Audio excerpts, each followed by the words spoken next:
अस्सलाम वालेकुम दोस्तों, मैं हूँ सोबिया कुरैशी और आप देख रहे हैं एसक्यू स्टडी। इस वीडियो में मैं आपको क़यामत की छोटी निशानियाँ पूरी होने के बाद के हालात बताऊंगी।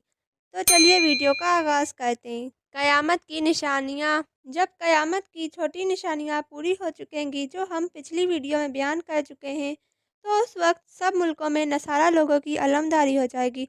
और उस ज़माने में शाम के मुल्क में एक शख्स अबू सुफियान की औलाद से ऐसा पैदा होगा कि बहुत से सैयदों का खून बहाएगा और शाम और मिस्र में उसके अहकाम चलने लगेंगे।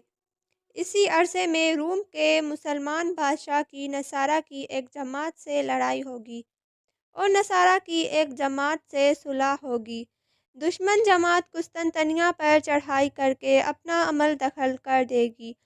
वो बादशाह अपना मुल्क छोड़कर शाम के मुल्क में चला जाएगा और नसारा की जिस जमात से सुलह और मेल होगी, उस जमात को अपने साथ शामिल करके उस दुश्मन जमात पर बड़ी बहादुरी से लड़ाई करेगा और इस्लाम के लश्कर को फतह होगी।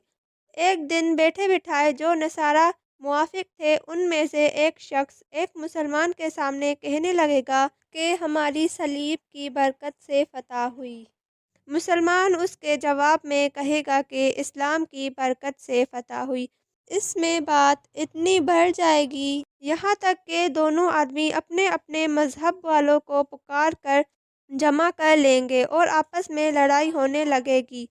इसमें इस्लाम का बादशाह शहीद हो जाएगा और शाम के मुल्क में भी नसारा का अमल दखल हो जाएगा और ये नसारा इस दुश्मन जमात से सुलह कर लेंगे और बचे कुचे मुसलमान मदीने को चले जाएंगे और खैबर, जो एक जगह है मदीना मुनव्वरा के पास, उसके पास तक नसारा की अलमदारी हो जाएगी।